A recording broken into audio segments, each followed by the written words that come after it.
Hello, good evening. I think we'll wait for 1 or 2 minutes for others to join. I think now we have about 14. Yeah, we can wait another 2-3 minutes. Yeah, okay.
We'll start in 4 minutes, I think. We have about 22.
Shall we start now?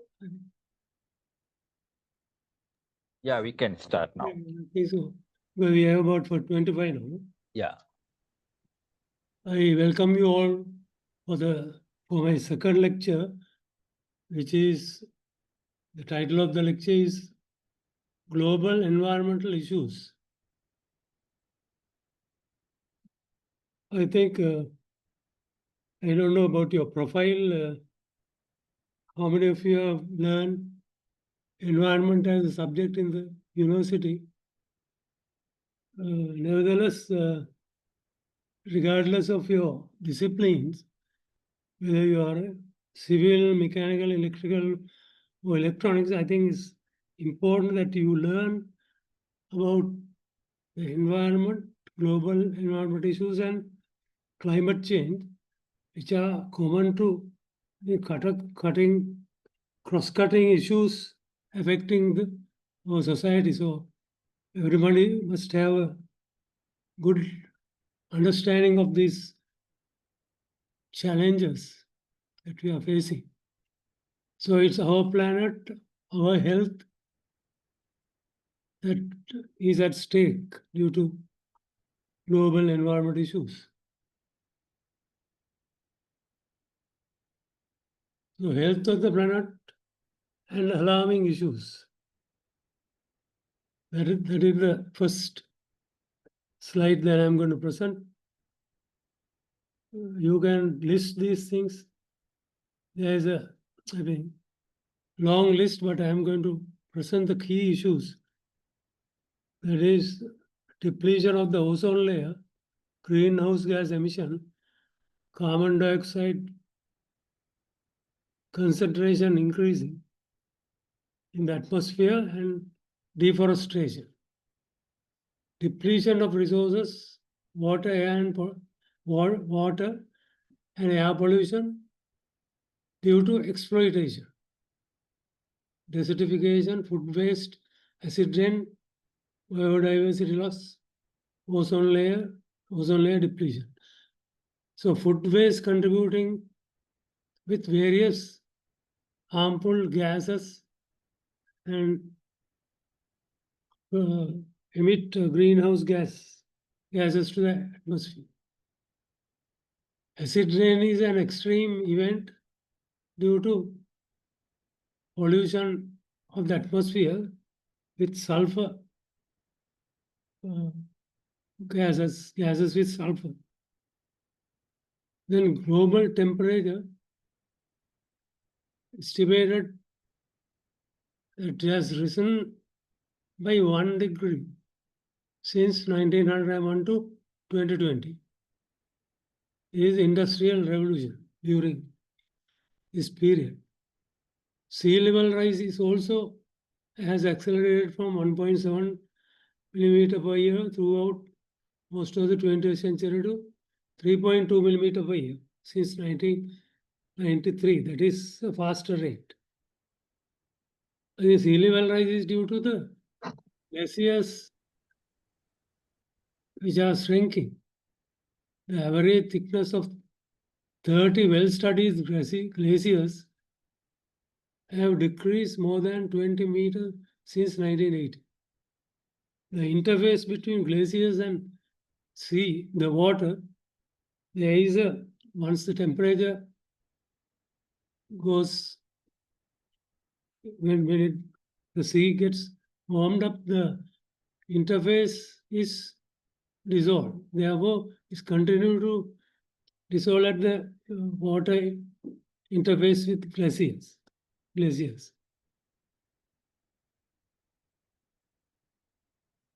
Continuing the alarming issues, the area covered by sea ice in the Arctic at the end of summer has shrunk by 40% since 1979.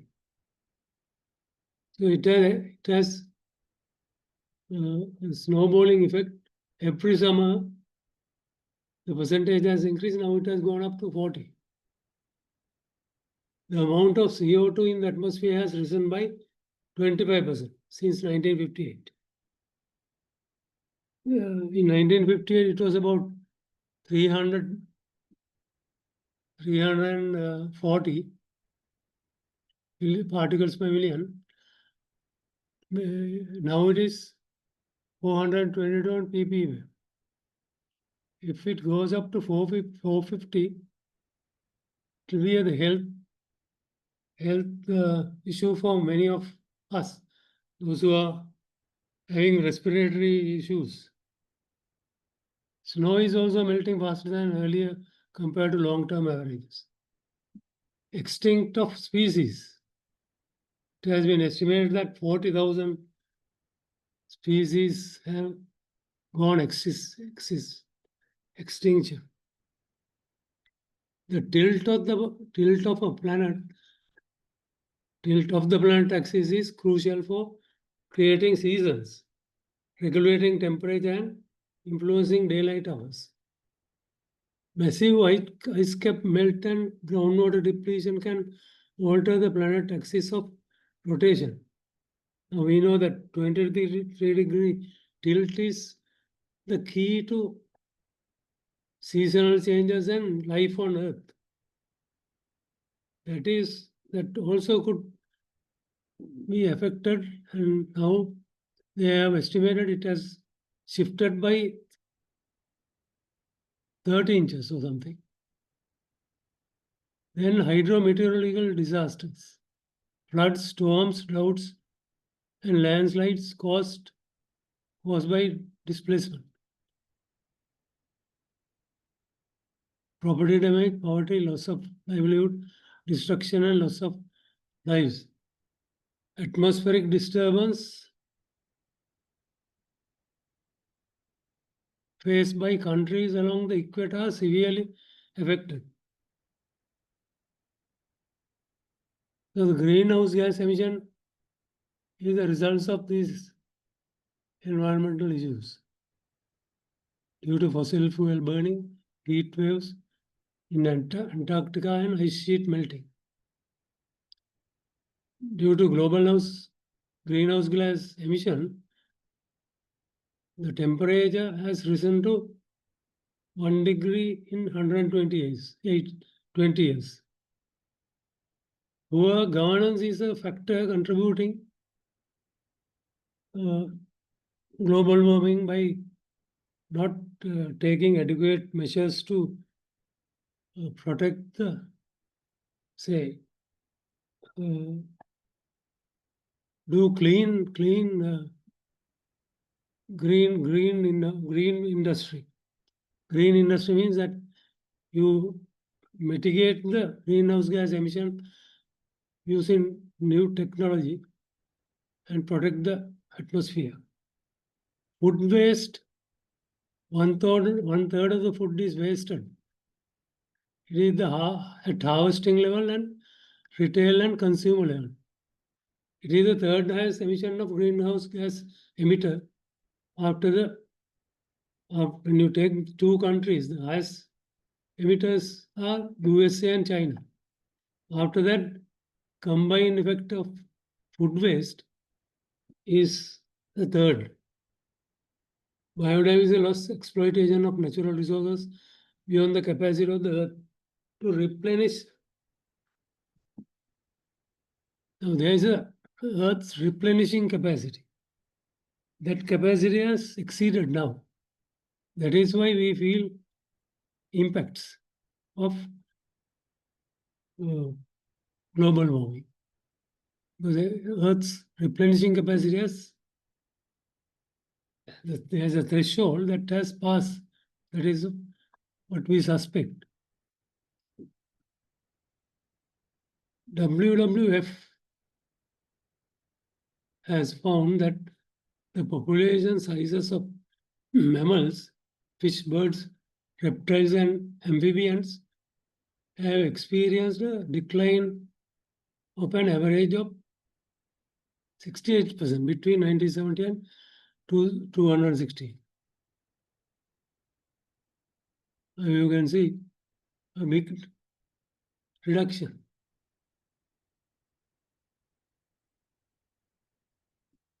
Critical action by humans impacting the planet. I think this is reckoned from 1800s. Human activities have pushed the planet beyond safe ecological limits. I hope everybody knows what is ecological limits. That is the Earth's capacity to restore its original quality of air, quality of water, quality of environment. So, quality of ecosystems are degrading due to external effects. So, significantly contributing to climate change. So, these factors are finally contributing to climate change. This is primarily due to the combustion of fossil fuel, such as coal, oil, and gas. Sorry. The bottom line is that we convert natural resources to undegradable waste. We convert natural resources. That is to our main aim to improve quality of life by converting natural resources, but finally we end up with a poor quality of life. Because once then, if air is polluted, water is polluted, environment is polluted, food is degraded, quality of food, then the quality of it affects quality of life. Industrial and domestic pollution, plastic pollution, fossil fuel burning, expansion of built environment. Now there are two kinds of environment: built natural environment and built environment. Now when we expand the built environment at the cost of natural environment, it is going to have impact on climate and global warming. Now in Colombo, 100 years ago, Colombo had a lot of wetlands. Colombo was considered as a city of wetlands. Now we have reclaimed 40% of their wetlands. Sorry, 60% of the wetlands we have reclaimed. 40% is available. Hello.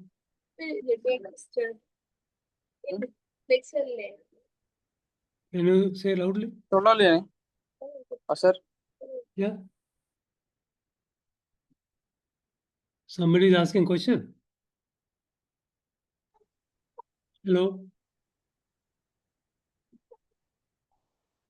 Right. Oh, sorry. Yeah. Temperature rise, loss of biodiversity, impact on marine environment, communicable diseases, desertification, sea level rise. What happened in Colombo is we established a institution, an institution. It's called Land Reclamation and Development Cooperation. So now they have realized that that is not the business to do, then they have changed their mandate. Now they are more on environmental restoration. So what is the first casualty of climate change? If the impacts are rising, that means we are going to face a challenge in water availability, depletion of biodiversity and ecosystem services. Those are the key impacts.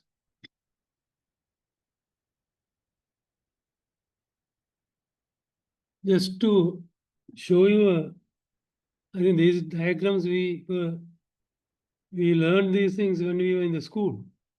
How much nitrogen we have? 71%. Oxygen 16%. Argon some 8%. Others the balance. Now you can see how small is the carbon dioxide. Currently, carbon dioxide is 425 ppm by volume. Oxygen is 209,000. So if carbon dioxide going to increase, it will affect the composition of the oxygen in the atmosphere. How many of you have seen these proportions of the atmospheric composition? I hope you are familiar with that. Climate and weather, that is a question.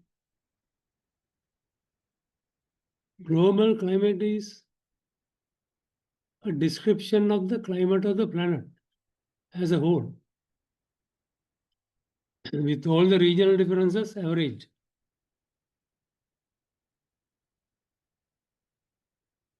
So you understand that global climate is a description of the climate of the planet as a whole, with all the regional differences averaged. Now I want to ask a question. What is climate and what is weather? If a layman asks that question, you should be able to answer as a smart engineer. Climate is what you expect, weather is what you get. Weather is short-term change in the atmospheric conditions. Climate is what is expected from a particular place we visit.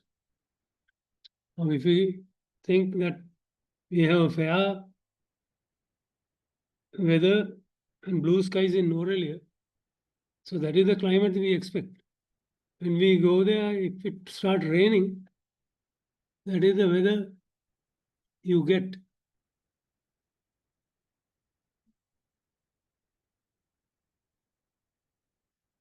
Climate is a change in weather patterns over a period in a specific area. So if you say climate has changed, the weather patterns would have changed over a period of time, over a period in a specific area. While climate varies with latitude and longitude, it also varies with elevation. At high elevation, temperatures are cooler and precipitation is usually greater. We know that every 100 meters ascended, the temperature decreased by 1 degree. Now, in Norelia, 1800 meters above sea level. Therefore, it is 18 degrees lower than Colombo. Colombo temperature is 30. Norelia temperature is 12 during average temperature according to the elevation. Climate research utilizes weather data. Historical weather data will help to identify changes in parameters over the period. So for example, if you want to do a climate research, what you have to do is you collect weather data for about 100 years and check every year the same day the weather. That is a basic way of finding out the impact of climate change. Now, would have given these things in the previous lecture as well. There are conventions agreed by global community to combat climate change. United Nations Framework Convention on Climate Change, UNFCCC.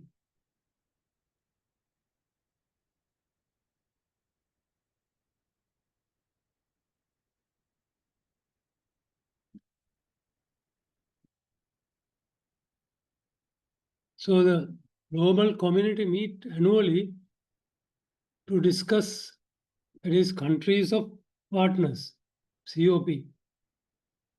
There is a big meeting, they select the venue every year, change the venue and gather about 40,000 people come to that conference and agree on what we should change in order to restore the planet's ecosystem and also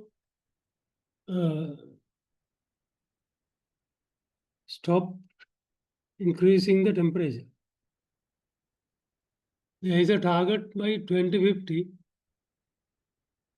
to control all impacting events and see that the temperature does not go above 1.5 centigrade limit. That is the overall increase. The Sustainable Development Goals also has been able to get the commitment of the international community. Mostly, even Sri Lanka has signed the commitment to achieve SDG goal 13, which is take urgent action to combat climate change and its impacts. Countries periodically report on the progress of nationally determined contributions. So, nationally determined contributions are what we have agreed with the international community, what we should do in the next 10 years or 5 years in terms of climate action plan to cut emission, adapt to climate impacts, and things like that.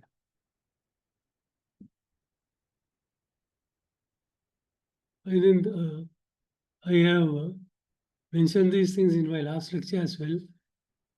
So this conference on parties now started 30 years ago. That is after the Rio de Janeiro summit. So COP30 will be held in Brazil in November 2025.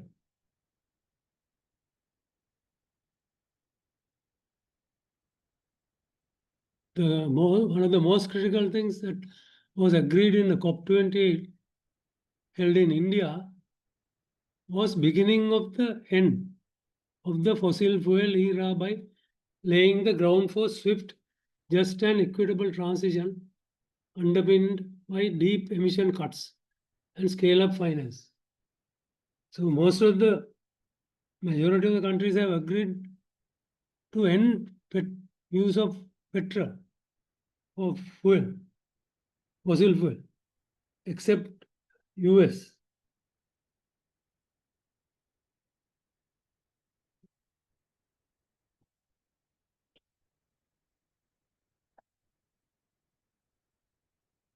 Donald Trump is totally against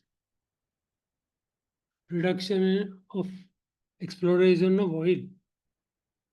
So that is a great setback for all these efforts by country of partners.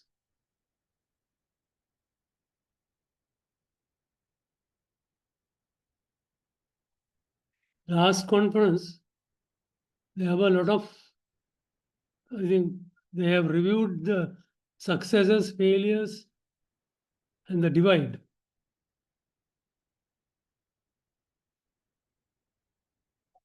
It's called starkly highlighted the persistent trust deficit between developed and developing nations. Trust deficit is uh, explained as now I just explained. Trump doesn't trust these actions by other nations.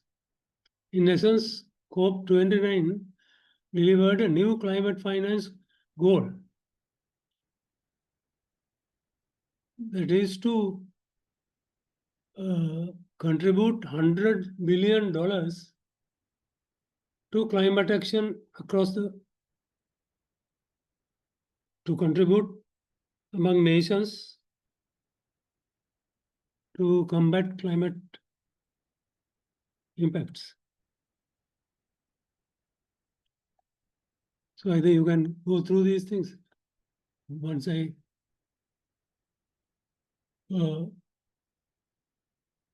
now in Sri Lanka, I think environmental activists has filed a case again in Supreme Court against presidents who have been ruling Sri Lanka for not taking appropriate action against climate and environment. So we'll see how it goes. So that those are the environmental rights are there. If we are violated, it amounts to human right violations. So what are those environmental rights and governance of rights? Sustainability is maintaining development and consumption within Earth's replenishment capacity.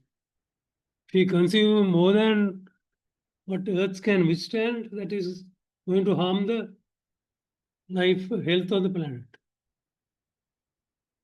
In globalized world, environmental threats require effective responses that promote peace, justice, development, and fulfillment of environmental human rights. Now you see, environmental rights and human rights are now going together. So United Nations Environment Program promotes sound environmental governance. Sometimes those have been laid down as conditions for various economic support to developing countries. The rules, policies, and institutions that shape how humans interact with the environment. That is the UNEP is responsible for environmental governance.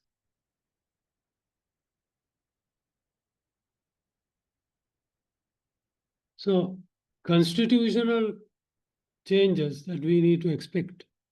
Now, our constitution is not up to the mark in protecting environment and human rights and work towards all 17 UN Sustainable Development Goals. Adhere to environment and social safeguards in all development activities. Now, as engineers, you would have seen, just study how our senior generation, how they implemented projects and programs in the 60s and 70s. Now, I passed out in 1975, so before that, projects were implemented by decision makers who are mainly engineers and investors. They have not consulted people, or they have not looked after the people who are going to be affected due to this development. So that is why we call it environmental and social safeguards. Now, all these are embedded in project planning. Therefore, you just engineers cannot do on their own.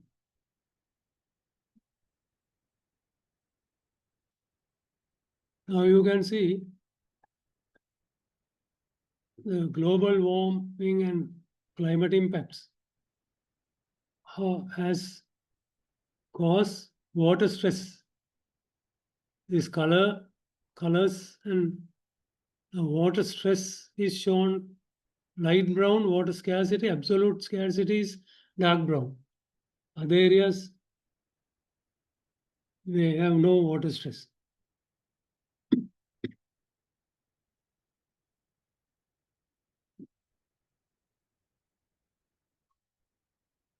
As I mentioned before, long climate research, if you want to do, what you can do is long-term regional or global average temperature, humidity, and rainfall patterns over the seasons.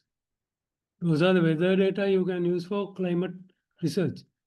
Usual 100 years gives a good representation. Now, as I said before, what will happen is by 2050, number of days with 23 degrees or above will rise to 250 per year in Norway. We understand.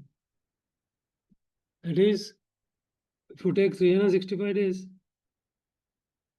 number of days with 23 degrees temperature will rise above current level.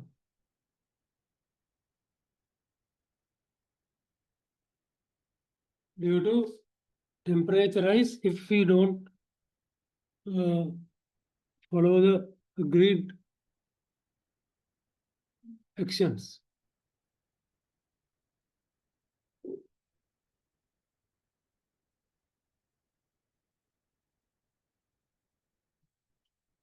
This you can also say climate risk country profile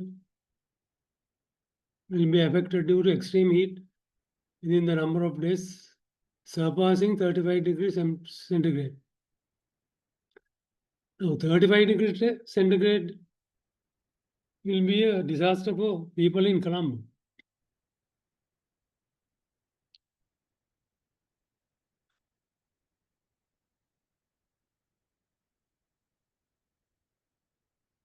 Use weather data to carry out climate research, including rainfall, humidity, temperature, and wind speed. Now, these RCP 8.5. Those are the details of climate research. And I think I'm not going to cover that subject. Anyway, just have an idea how we face the parameter. What are the parameters that you will be actually, you will be feeling those parameters. And there is a, now you can see these days in Colombo, it is unusual to have such hot weather in September, middle of September. These are climate classification. I'm not going to go through each and every one. I think once I share these things, you can go through tropical low megathermal climates.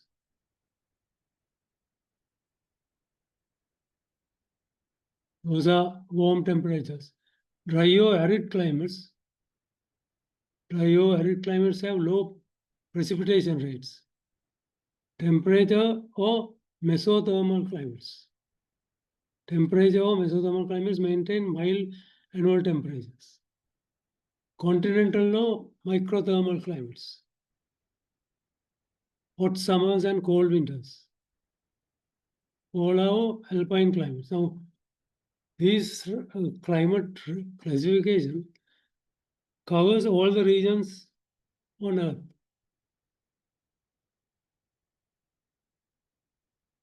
The key terms in combating climate change are adaptation and mitigation.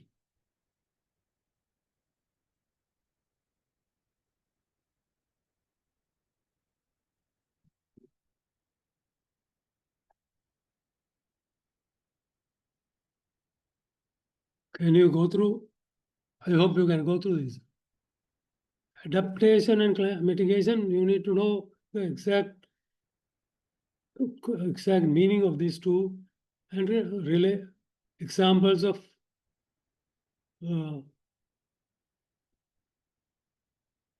combating climate change.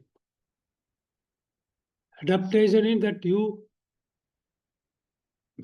through anticipating the adverse effects of climate change and taking appropriate action to prevent or minimize the damage they can cause, or taking advantage of the opportunities that may arise. Floods, droughts, and landslides, earthquakes, volcanoes, and storms. Now, floods you can't stop, but you can adapt to floods by, say, relocating the people, or you increase floodplains. I think discourage people to not to settle in those areas, such like. So, mitigation is making impacts of climate change less severe by preventing reduction the emission greenhouse gas into the atmosphere. Mitigation, you can achieve mitigation through reduction of emission, reforestation, by growing more trees, restoration of natural resource base, carbon sequestration, protecting ecosystem. Carbon sequestration is a term that is used, I think, I don't know how many of you are familiar. That is to artificially sink the carbon in the atmosphere, capture and restore in elsewhere. Say you have technological means to reduce carbon emissions and restore carbon in places where it doesn't make impact on the atmosphere.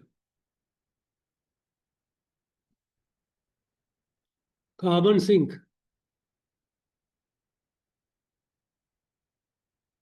Yeah, it's a process of capturing carbon dioxide, and storing it either naturally or through human intervention, such as in oceans, forests, soil, or underground geological formation. The goal is to reduce the amount of CO2 in the atmosphere, which helps to slow down or mitigate global climate change by decreasing the greenhouse effects. Now, continuously, once the ocean is always, there is a wave action, that wave action absorbs some of the carbon dioxide to the water. Then climate change mitigation also can be conducted through carbon sequestration, through reducing the concentration of CO2 as a major greenhouse gas reduction in the atmosphere. Fighting climate crisis is removing CO2. This process helps prevent further warming of the planet. More trees will photosynthesize and absorb carbon. A watch on the carbon footprint in consumption and development refers to monitoring and reducing greenhouse gas emission generated by all human activities. Now, this yardstick is introduced after this learning of impact of climate crisis. Footprint, carbon footprint means the content of carbon in every product we produce. Agricultural product, industrial products, and other services. So by reducing carbon footprint, we can help the planet. I think these terms have to be learned by you. Carbon footprint, carbon sequestration you need to read more on that. Key climate challenges, climate action, sorry. Shift to renewable energy sources, reduce fossil fuel use and reduce greenhouse gas emissions. Circular economy, reduce, reuse, recycle, and sustainable resource base.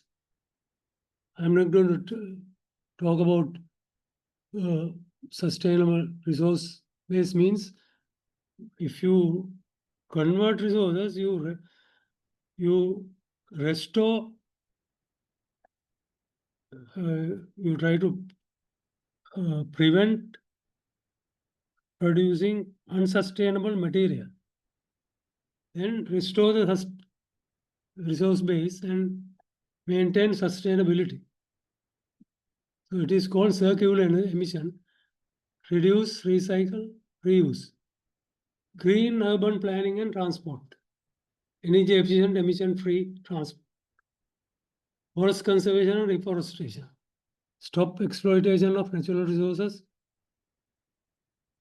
Then you contribute to climate change action. Restore biodiversity and ecosystems. Water and environmental pollution control. International cooperation and climate finance. With the international cooperation, you can receive climate finance and invest on these mitigation measures. Utilize financial resources appropriately to combat mitigation and adaptation. There is a huge climate fund in the world market of funding. You should be able to make proposals and tap those funds by have a convincing proposal to mobilize those funds. Public awareness and education on climate impacts. Mitigation and adaptation. Institutionalize climate research and Sustainable Development Goal 13 and targets. Reduce poverty and it's the most significant issue prompting exploitation natural resource base. Poverty can be a factor that contribute to exploitation of natural resource base. So I think affluence also, that means rich people also can, they can tend to exploit natural resource base and expand their commercial activity, industrial activity, and business activity. This is how Global Goal 13 targets have been laid down. I think this is very common. I think you can find out this targets, main targets under SDG Goal 13, which is climate change.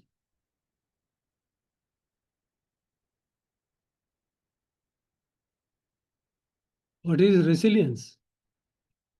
Strengthen resilience and adaptive capacity to climate-related hazards and natural disasters in all countries. Resilience means that we build our own safeguards that the climate change impacts will not affect our communities. So we'll build resilience through the contributing factors to face challenges of the climate change. So I'm not going to go through each and every one. Once I share these things, please go through and there will be question on these things, I think.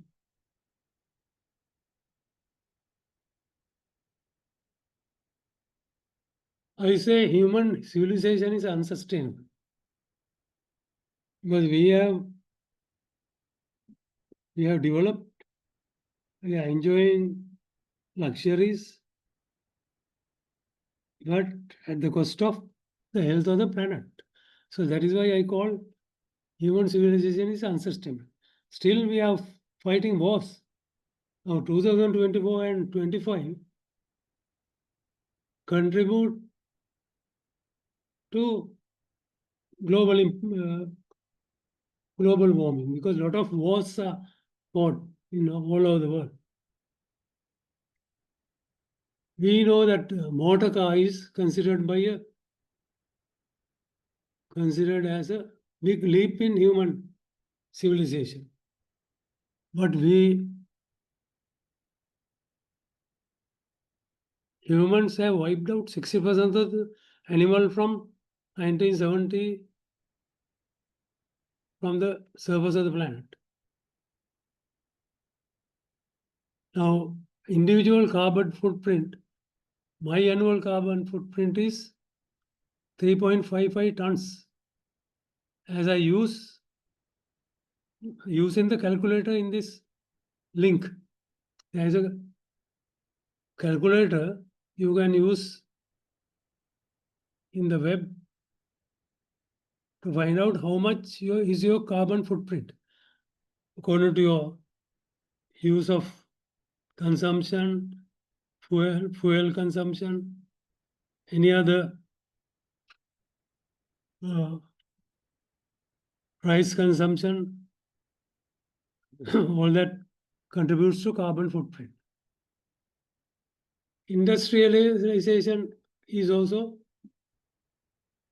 part of the human civilization. And it is a garbage manufacturing factory, because we have produced garbage which we couldn't handle. CO2, methane, hydrofluorocarbons, HFCs, and ozone in the lower atmosphere affecting. Now we have restored the ozone layer about 80%. That is a good news. Otherwise, the temperature would have gone much higher.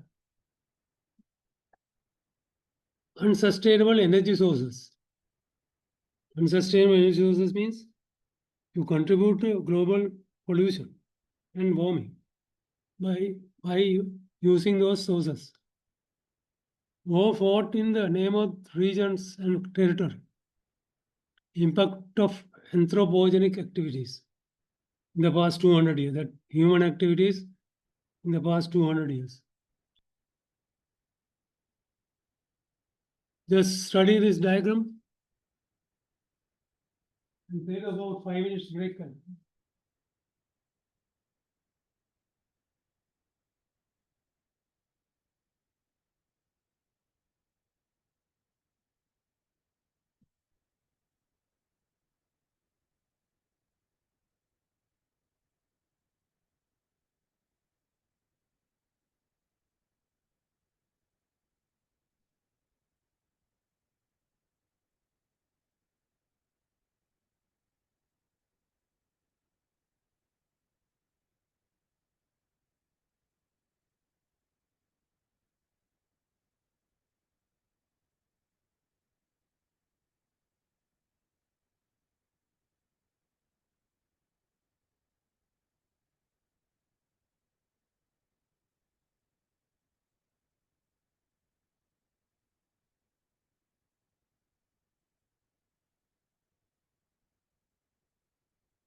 Okay, let's.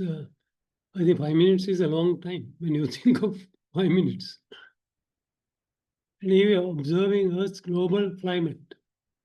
Now, this is the climate in equilibrium, but if you disturb any of these things, now what happens is when the temperature rises, the water pumped from the sea to the atmosphere will be at a higher rate than normal. So there will be high intensity rainfall. Now, say when the temperature is 30 degrees and 31.5 degrees, there is a huge latent heat is contributing the pumping of water from the sea to the atmosphere. So that is why we experience quite a change in weather in the last 5 years. I would have experienced. I have experienced. But I'm a person who is always focusing on climate and its changes. Now you can see September is hotter than August. But usually August is the hottest month. July, August is hot. April is humid. March is humid. But this year, January it rained heavily. January we have blue skies usually. 50 years ago,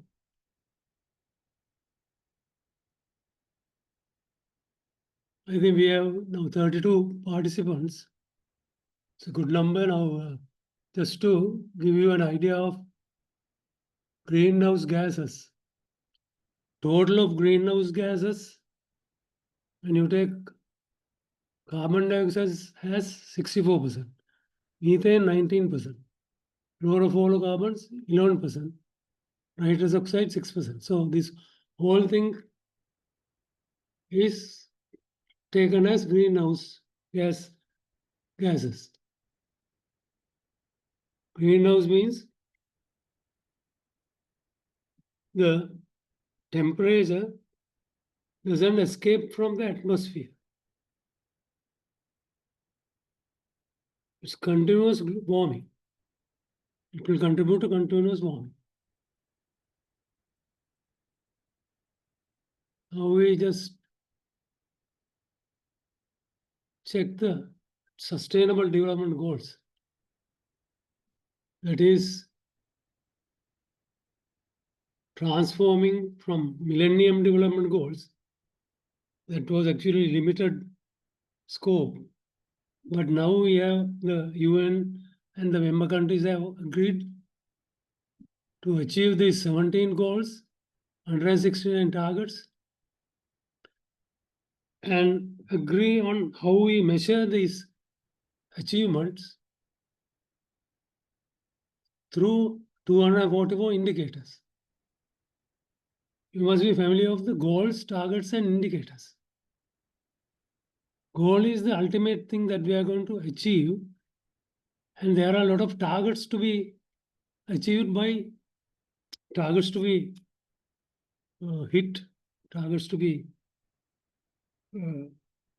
achieved before we reach in the goal. So how to comply with the compliance system is that we have to adopt these 244 indicators in our socio-economic activities. Then the actually UN has formulated these indicators as well, but we have now developed indicators which are proxy. We call proxy indicators to measure these 169 targets.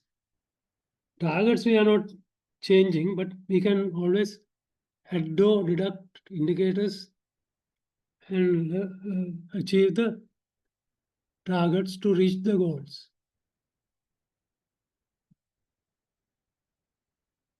This is how the goal, this 17 goals are divided.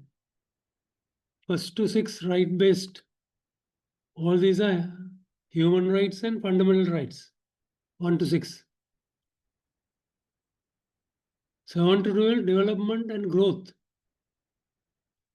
While we are developing, for example, I'll go through the whole thing. In poverty, there are 7 targets. Oh, end hunger, ensure food security, health, well-being, education for all. The bracket, within bracket, the targets are there. Achieve gender equality, water and sanitation for all. So now you can just see contribution, the contribution of engineers. How engineers get involved in these target goals. I think almost all goals require inputs of engineers. Development and growth, sustainable energy and affordable energy. When we expand our energy consumption, we have to see within that, see that we do not produce energy with unsustainable methods. Economic growth, resilient infrastructure, sustainable industrialization. Resilient infrastructure means now you build your infrastructure to withstand climate change, floods, landslides, droughts, and things like that. Reduce inequalities, livable cities. Now, how far Colombo could be rated as a livable city? If you expand concrete paved area, and also high-rise buildings, it won't be a livable city. You will not reach the target of livable cities. Sustainable consumption and production. Here you have to think about water footprint, carbon footprint, energy footprint. Those are the 3 indicators for sustainable consumption. Combat climate change. I think I have already mentioned those 5 targets. Ocean, conserve life underwater. Ocean, health of the ocean. Plastic is now dumped in the ocean. And also coral reefs are dying. Biodiversity, forest desertification. Forest cover is reducing, desertification increasing, biodiversity threatened. Peace, justice, and inclusive, strong institutions. And global partnership. Global partnership means that you collaborate with countries, partners, and agencies and share knowledge and resources in achieving these targets and reaching the goals.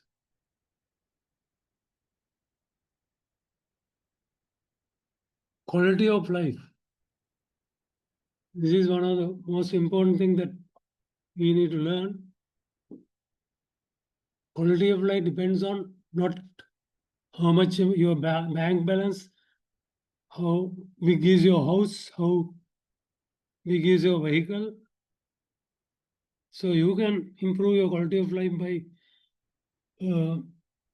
riding a Land Cruiser with full air conditioning and living in a big house full of air conditioners and various other things. But when you go out, you have to inhale bad air. You cannot swim in a river or water body due to bad water quality. Then you cannot eat from a restaurant if the quality of food is bad. And also you cannot enjoy the outdoor if the quality of environment is bad. So this is how these 4 key factors contribute into the quality of life. you can go through the factors and contributory impacts and contributory factors. I mentioned this before about the ozone layer depletion. So they have measured the worst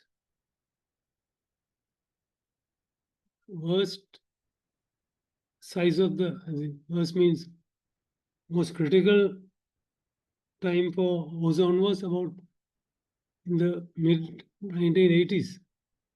Now it has improved through prohibition of chlorofluorocarbon aerosol use.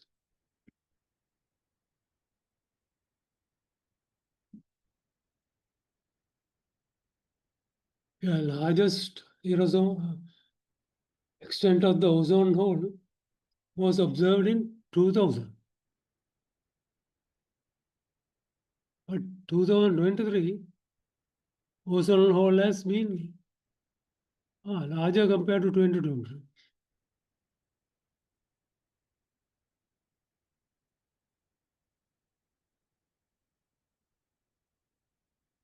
So I also, what we have achieved has not been maintained by the use of harmful substances, I think.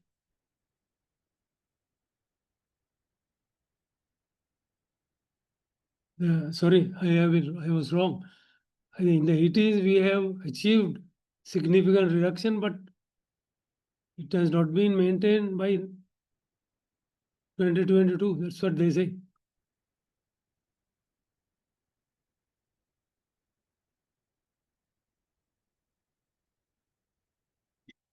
What is the outlook for ozone layer? Ozone layer is one of the important part of the atmosphere that protect us from harmful UV rays. The discovery of ozone layer hole in 1980s prompted successful international cooperation to phase out use of harmful chlorofluorocarbons. Scientists say the ozone layer hole is continuing to shrink and could fully repaired by 2050. But our target should be before that.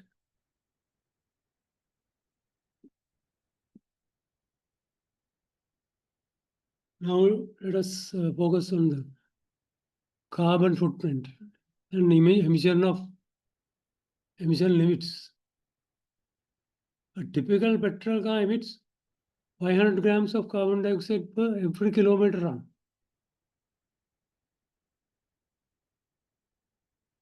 Can you believe that? Annually, average person in Sri Lanka produce 1 ton of greenhouse gas. In order to stop climate change, this is the maximum amount of CO2 that can be generated by a single person. Now we produce,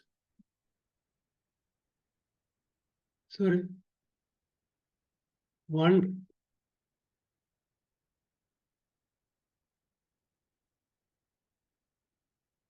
single person should emit 600 kilograms of carbon.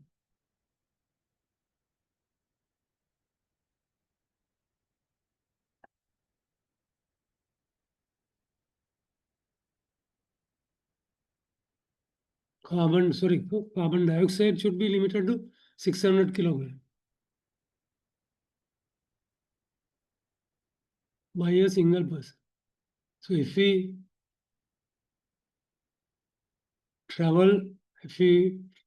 burn 1 liter of petrol, that is 900 grams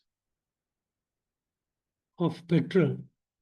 It combines with carbon dioxide in the atmosphere, water, and produce 2.3 kilograms of carbon dioxide.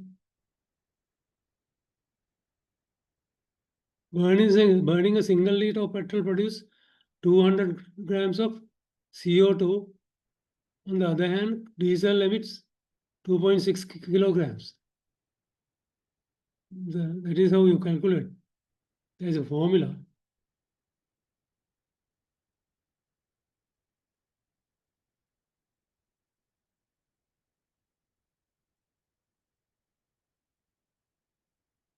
Now you can have a balance.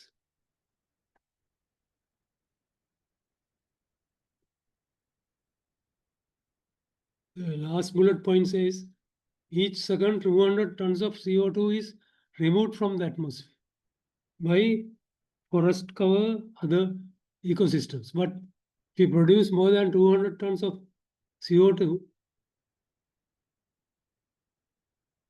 per second, then there will be an imbalance. That is the biggest impact of emission and limits.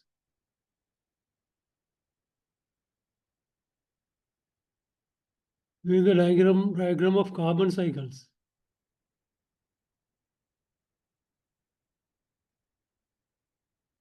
You can study this, I think. You see, trees absorb photosynthesis, absorb CO2. Then decay of organism absorb, dead organisms absorb.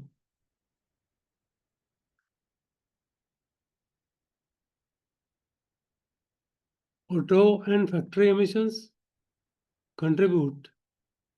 Organic carbon contribute to the animal respiration, also contribute to CO2.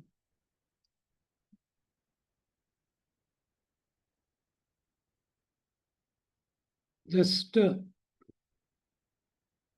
a good pie diagram to show that the biggest contributor of carbon dioxide to atmosphere. Now you can see China and USA are the biggest.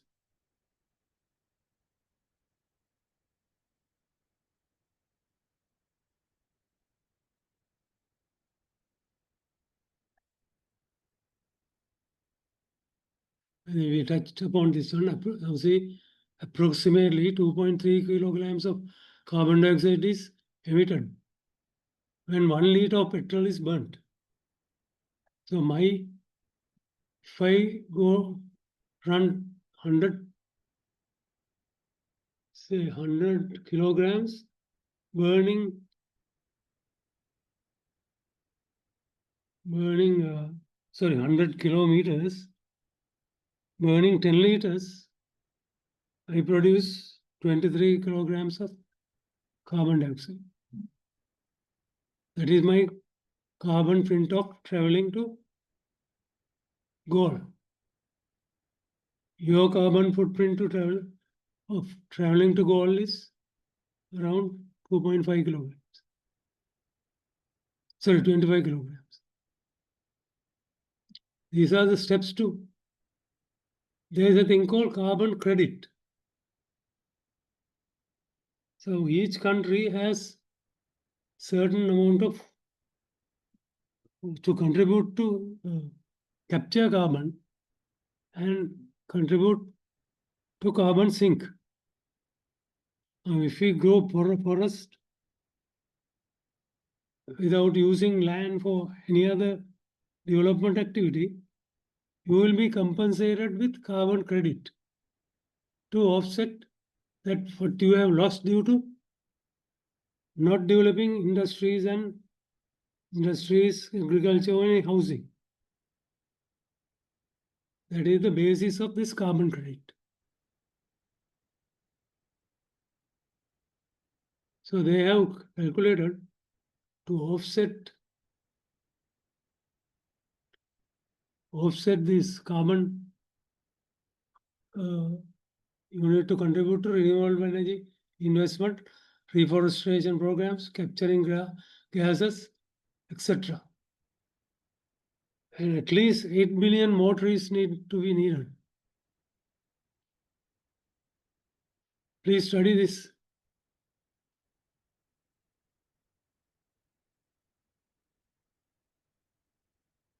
Each company, there will be an audit. How much carbon emission is done by each industry. Then there will be a cap. In-house, certain improvements has to be done to meet that limit. So every industry there will be has to be improved. So there will be a cost. That is the global environmental cost. Where we have to continuously improve to reduce carbon emission.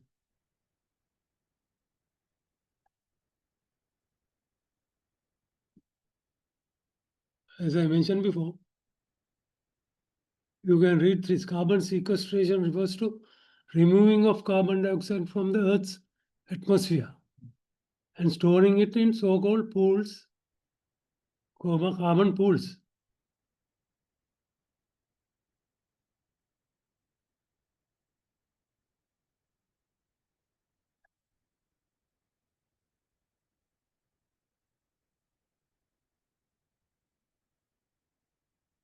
Natural form of carbon sequestration and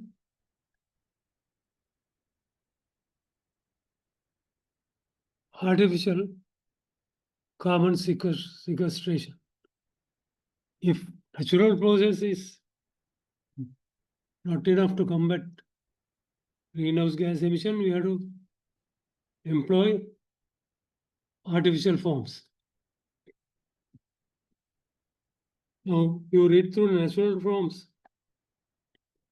all organic life, from water, land to trees and animals, serves as natural CO2 sink. When living things naturally decompose, most of their carbon content goes into the earth, where it hardly contributes to climate change.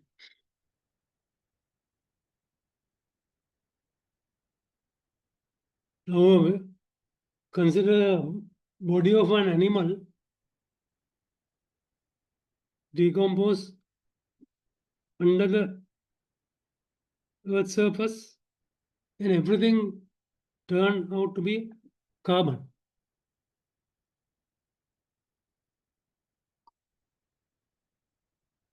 What are the artificial change? Numerous operations that are initiated by industry involves capturing CO2 emission after production and subsequently burying or reusing them. So these are very vast scope is there. So these are promoted through this global climate fund. In factories, if they submit a proposal and have targets in capturing CO2, then they can raise funds and utilize improvement to their process and reduce CO2 emissions. And that is called carbon sequestration in the artificial form. Just learn about the ecosystem structure. Now, this is our main goal of protecting ecosystem so that we can survive on the planet. Now you can see ecosystem is divided into two main branches: abiotic factors and biotic factors. Ecosystem balance is maintained by these two factors. Abiotic factors are air, water, soil, and sunlight. Biotic factors are producers, consumers, decomposers. What are the consumers? Herbivores That means those who are depending on plant material. Secondary, primary carnivores. They are those who depending on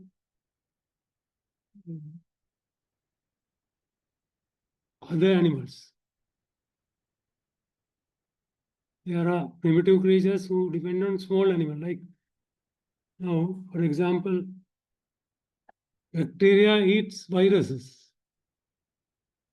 So they are primary. Tertiary, secondary animals, big animals, they eat flesh of the other animals. Now, biotic factors. Producers produce which are helpful to maintain ecosystems, such as plants, trees, and other creatures in the, for example, in a wetland, there is a balance of all these creatures, plants, atmosphere, sunlight, soil, and everything. So that is how the ecosystem balance is maintained. If you divert water out of the ecosystem, then it will become a dry land, and all these creatures and animals will die off, and ecosystem will be destroyed. There are main 7 types of ecosystems. Forest. What are the key services? Natural carbon sequestration, provide timber, habitat for species, climate regulation, and watershed. Grasslands, soil fertility, grazing of animals, cows, carbon storage, water filtration. Wetlands, water purification. Now, wetlands sometimes receive polluted water, but the overflow, if you check from the wetland, overflow of the water is cleaner than inflow, because there are plant and animals who can absorb pollutants. Now that's why where we construct artificial wetlands to absorb waste pollutants coming from industry and wastewater treatment plants.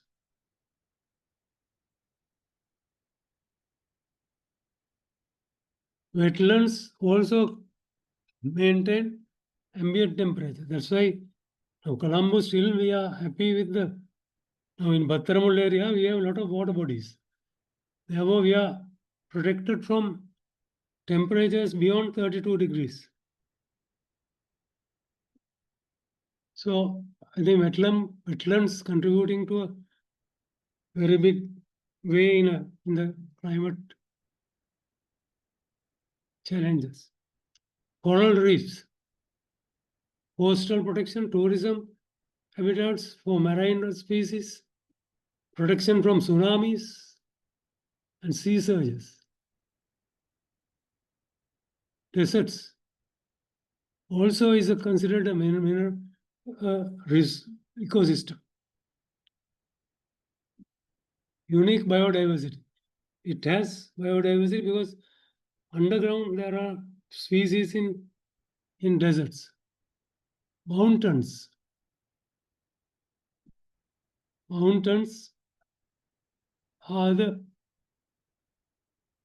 one of the key to supply water resources, biodiversity, climate regulation. Climate regulation is, we in Sri Lanka, we have a system, topographical system.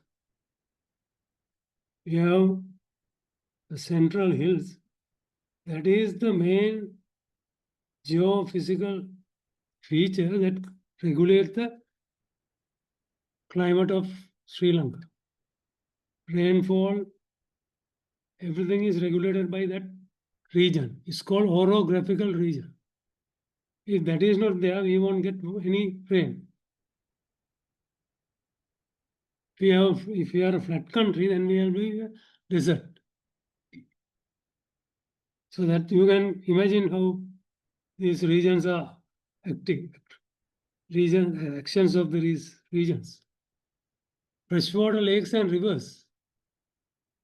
So that is a key ecosystem of providing water supply, fisheries, recreation, biodiversity.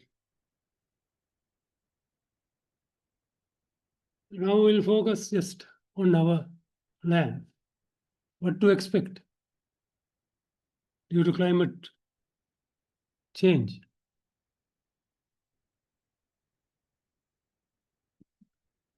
These are the three key climate zones of Sri Lanka. Now, if red area are going to increase, we are going to suffer. Blue area increase, we are going to suffer due to floods. Wet area becoming wetter, dry area expanding, intermediate area becoming hotter. Light greenish area should not become hotter. And agroeconomic regions will be affected due to extreme events. If this happens, our economic regions, especially agroeconomic regions, will be affected. Floods, landslide, droughts, increasing vulnerable population. Temperature changes in the regions will affect plantation and natural resources. So this is the basis of our actions to mitigate these extremes.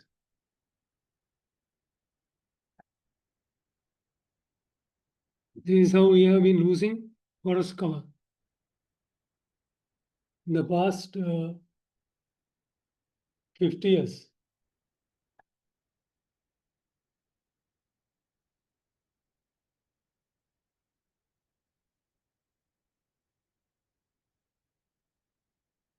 So we have a challenge.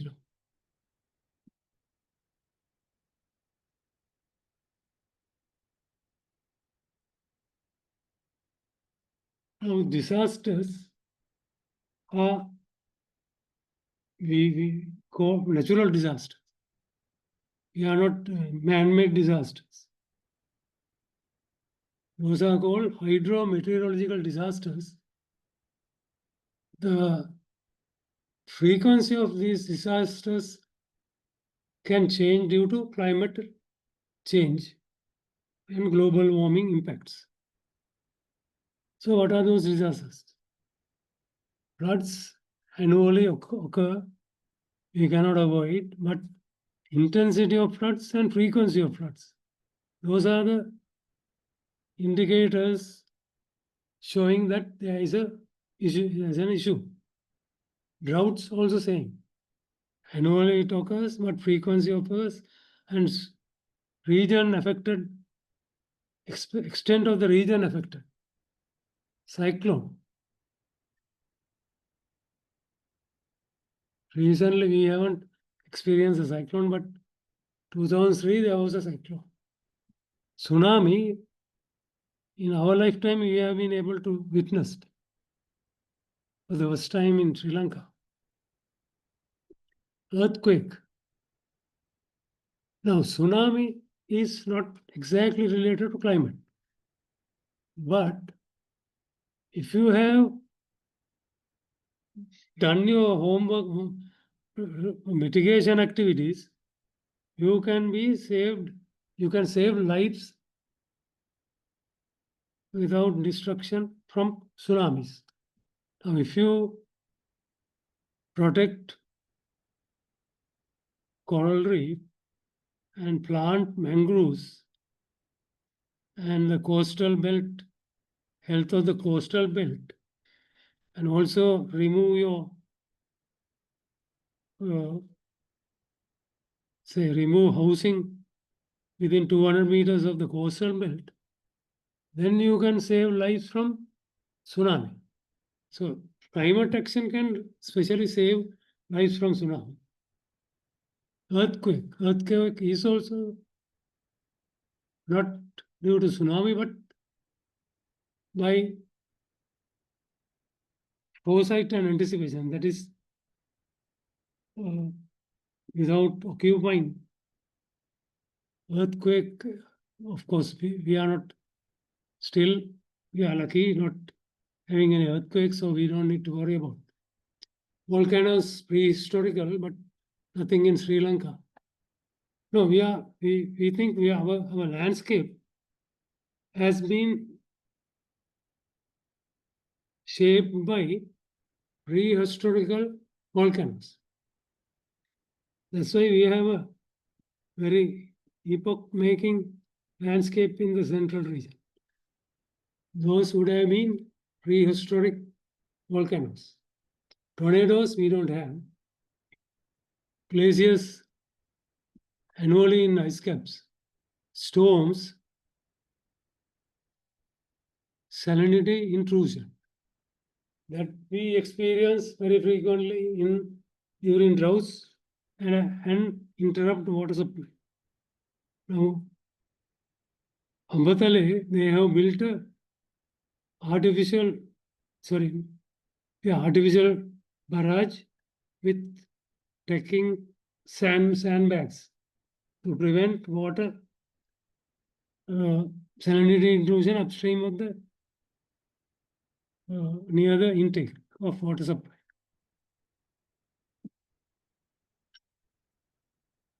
Just focus on challenges to engineers.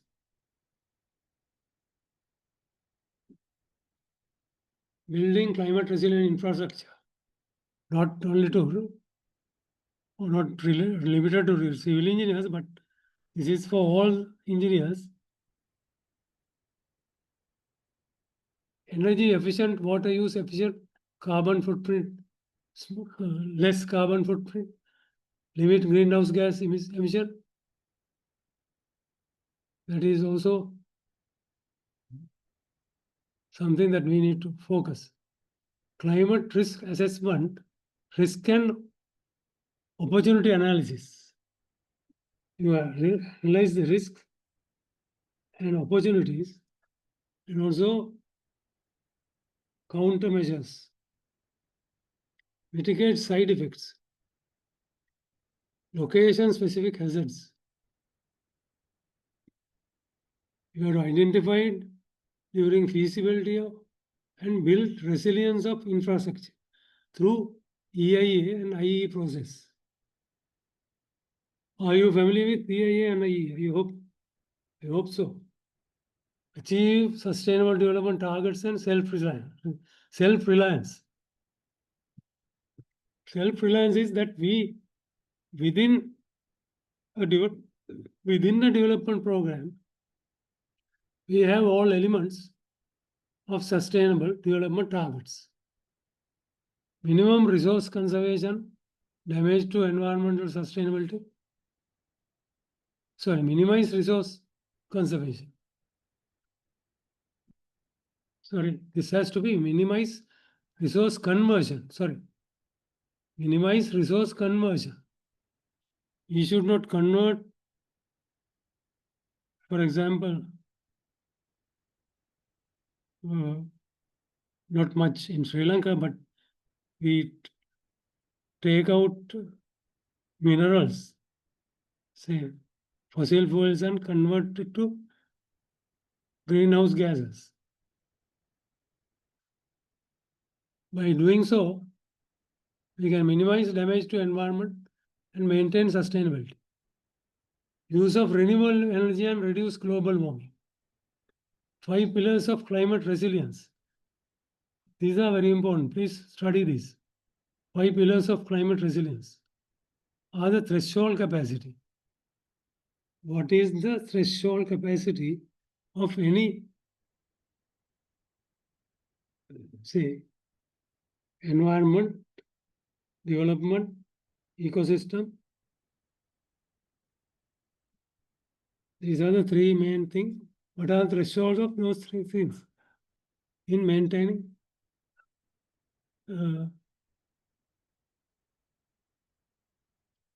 resilience, coping capacity, recovery capacity, adaptive capacity, and transformative capacity. Transformative means that we will not be affected due to our as we have transformed our capacity to cope with external factors. So these are all research by the Center for Engineering and Resilience for Climate Adaptation, CERCA. Let's go to the web and see. You can further study on challenges. Thank you very much, and I would like to give you about 5 to 10 minutes for answering questions. Hope you can. Anybody would like to ask questions?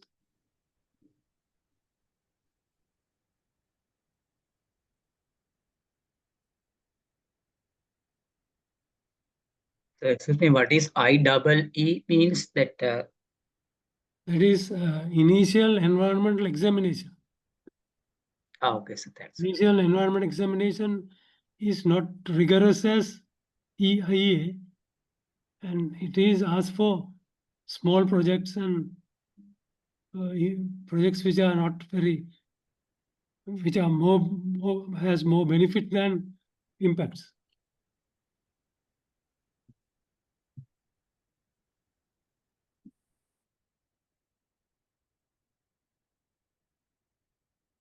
How many of you appreciate this lecture? I ask a question. I don't see your faces. That is unfortunate due to our say. It was very informative. Huh? It was very informative. So you are a civil engineer? Yes, sir. It is very good.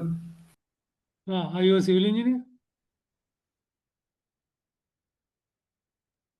Hello. Yes, sir. Are you a civil engineer?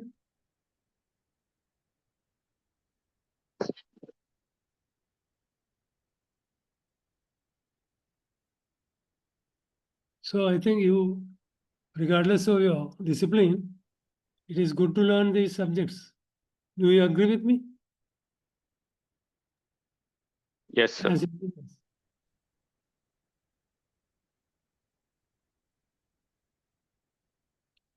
I expect an improved performance from you, as I am not very happy about the previous groups which I had to correct their answer scripts.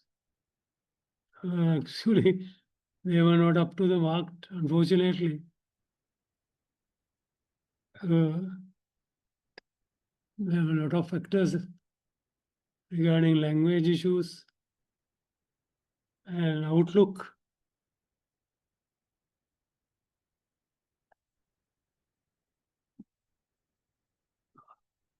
If there are no questions, let me give 1 more minute.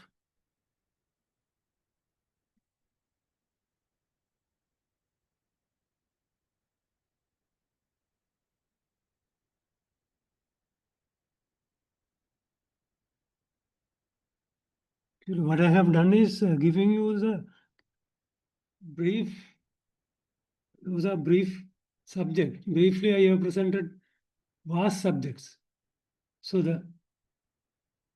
it is your interest to expand your knowledge on these subjects and become smart professionals. Because these are the things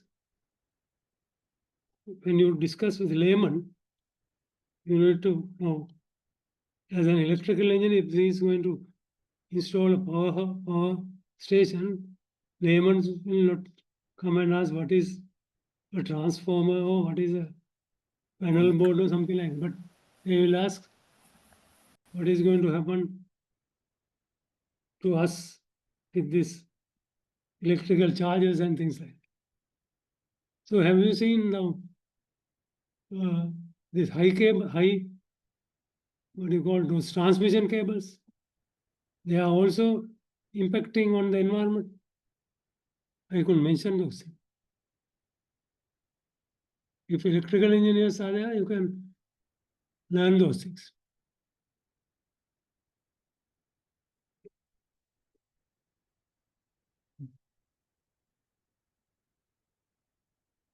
Chandrika Bandar, I am going to call the names now. I want to hear something from you. Hello. She is there.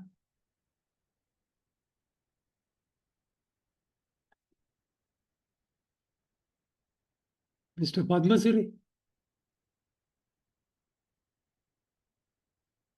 Mr. Dilan Sanjay. Any questions?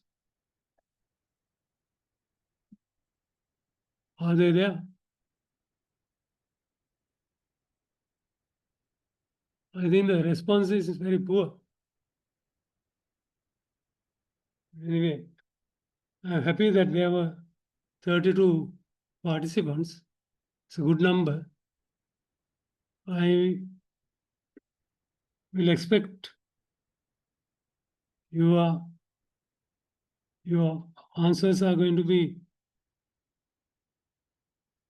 up to date. Thank you very much.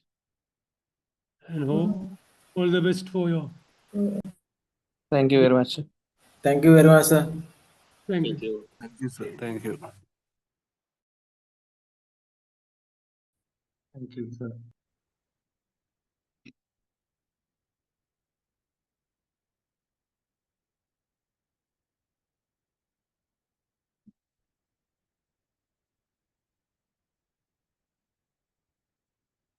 Thanks. Thanks a lot.